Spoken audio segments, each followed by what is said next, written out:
آپ نے حضرت عمر سے فرمایا عمر تیرے زمانے میں ایک شخص آئے گا، اس کا نام ہوگا اویس، اس کا قبیلہ ہوگا مراد، اس کی شاخ ہوگی کرن، اس کا رنگ ہوگا کالا، قد ہوگا درمیانہ، اور ایک سفید نشان اس کے جسم پر ہوگا۔ جب وہ آئے تو تم اس سے دعا کرانا، علی تو بھی کرانا، عمر تو بھی کرانا، اور میں قسم کھا کے کہتا ہوں کہ اویس جیسوں سے دنیا بھر جائے تو عمر و علی کے ایک بدن کے بال کے برابر نہیں، لیکن اس کے ذریعے سے ایک پیغام آگے پہنچانا تھا۔ تو حضرت عمر اور حضرت علی حیران ہو کر دیکھنے لگے کہ ہمیں کہا جا رہا ہے کہ اویس سے دعا کروائیں، وہ ہم صحابی وہ تابعی۔ تو آپ نے فرمایا اس نے ماں کی ایسی خدمت کی ہے، جب وہ ہاتھ اٹھاتا ہے تو اللہ ہاتھ واپس خالی موڑتا ہی نہیں۔ یہ پیغام پہنچانا تھا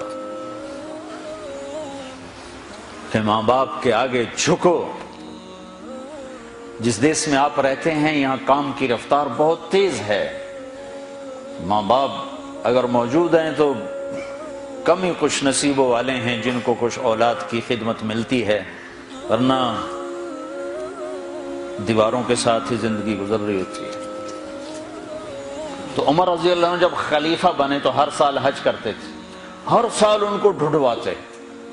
اب مجھے یہ نہیں پتا درمیان کے کوئی سال ہوں گے کہ ایک سال آپ نے حج پر سارے حاجی اکٹھے کر لیے، ایسے اپنے سامنے کا کھڑے ہو جاؤ بھائی، سب کھڑے کر لیے، کہنے لگے بیٹھ جاؤ سارے یمن والے کھڑے رہو، تو سارے بیٹھ گئے، یمنی کھڑے رہے، کہ سارے یمن والے بیٹھ جاؤ، قبیلہ مراد والے کھڑے رہو، تو سارے یمنی بیٹھ گئے، مراد والے کھڑے رہے۔ اس سال میں یمن گیا جماعت میں تو اویس کرنی کے گاؤں گیا، ان کی جگہ پیدا ہوئے، جو ان کا قبیلے کے لوگوں سے ملا، اس علاقے سے گزرا، دیکھا کہ اچھا یہاں وہ ہستی پیدا ہوئی تھی۔ خشک پہاڑ ہیں، بالکل خشک پہاڑ۔ پھر آپ نے کہا مراد والے بیٹھ جاؤ، قرن والے کھڑے رہو، تو صرف ایک آدمی باقی بچا۔ تو آپ نے اس سے پوچھا تم قرنی ہو؟ کہ جی ہاں۔ اویس کو جانتے ہو؟ کہ جانتا ہوں، میرا سگا بھتیجا ہے، میرے بھائی کا بیٹا، لیکن وہ تو تھوڑا پاگل سا ہے، آپ اس کا کیوں پوچھ رہے ہیں؟ تو عمر رضی اللہ تعالیٰ عنہ رونے لگے، کہا وہ نہیں، تو پاگل نظر آتا ہے۔ پھر آپ نے پوچھا کدھر ہے؟ آیا ہوا ہے حج میں؟ ہے؟ کہ جی ہے۔ کدھر ہے؟ کہ جو اونٹ چرانے نکلا تھا عرفات کی طرف۔ تو حضرت عمر نے حضرت علی کو ساتھ لیا اور دوڑ لگائی اور پہنچے عرفات کی طرف، تو دیکھا تو ایک آدمی ایک کیکر کے درخت کے نیچے نفل پڑھ رہا اور اونٹ اس کے چاروں طرف چر رہے۔ تو یہ دونوں حضرات بیٹھ گئے، تو انہوں نے اویس نے محسوس کیا کچھ آ گئے لوگ، تو انہوں نے نماز مختصر کر دی، سلام پھیرا۔ تو حضرت عمر نے پوچھا کون ہو بھائی؟ کہا جی مزدور ہوں۔ کہ تیرا نام کیا ہے؟ کہا جی اللہ کا بندہ۔ کہا بھائی ہم سارے کے بندے ہیں، میں پوچھ رہا ہوں جو نام تیری ماں نے تیرا رکھا وہ کیا ہے؟ تو وہ تو پہچانتا نہیں تھا کہ عمر کون ہے، علی کون ہے، وہ تو پہلی دفعہ حج پہ تھا۔ وہ کہنے لگا تم کون ہو میرا انٹرویو کرنے والے؟ انٹرویو تو میں اپنی طرف سے کہہ رہا ہوں۔ میں کہا تم کون ہو میرا پوچھنے والے؟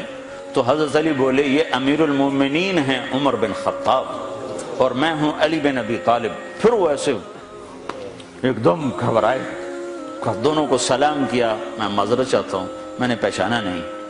تو عمر رضی اللہ عنہ نے فرمایا ہاتھ اٹھا، ہاتھ اٹھا۔ برمنگم والوں کو پیغام پہنچے کہ ماں کی خدمت کیسے کی جاتی، کہ عمر جیسا ہاتھ اٹھوا رہا ہے، علی جیسا، علی جیسا۔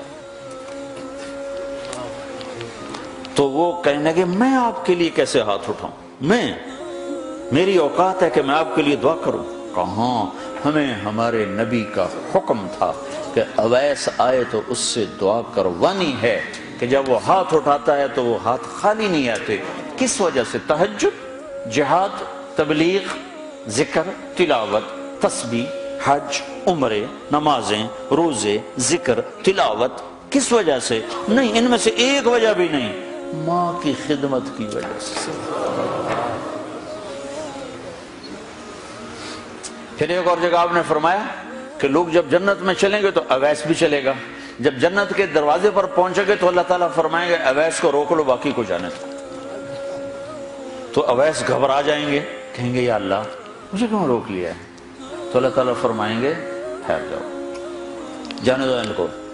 ہاں بھائی، اب یہ سامنے جہنم کے لوگ کھڑے ہوئے ہیں، تو شفاعت کر، تیری تو فعل لاکھوں انسانوں کو جنت میں ڈالو، تجھے اس لیے روکا ہے کہ تو شفاعت کر، جدھر تیری انگلی اٹھتی جائے گی ان کے لیے جنت لکھتی چلی جائے گی، ان کے لیے جنت لکھتا چلا جاؤں گا، جدھر جدھر تو انگلی اٹھائے گا۔ صرف پونڈ ہی سب کچھ نہیں، مائیں بھی بہت کچھ ہے، صرف پونڈ ہی سب کچھ نہیں ہے، باپ بہت کچھ ہے۔